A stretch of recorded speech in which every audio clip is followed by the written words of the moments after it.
Mana shularni ichib o'layotganlar ko'payyapti. Siz qaysinisidan ichasiz?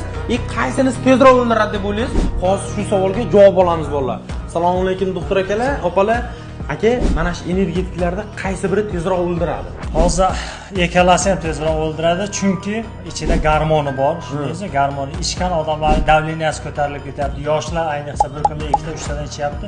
Davleniyasi ko'tarilib ketyapti, reanimatsiyaga tushib, даже infarkt bo'lyapti. Yoshlarda shunday bo'ladi. Keyin asosda oshqozon tagi beziga ta'sir qiladi, pochkalarga ta'sir qiladi, prostata beziga, hamma narsaga ta'sir qiladi. Hali bolasiz bo'lib qoladi deganda yo'qmi? Ha, behushlik ham olib keladi. Chunki bolalar bir kunda 3 ta 4 ta ichyapti, asta-asta prostata bezi shishib ketadi, keyin asta-asta behushlikka olib keladi. Sabablarini eshitdinglar, kommentariyaga yozib ketinglar. Sizlar bir kunda nechta ichib yuryapsizlar?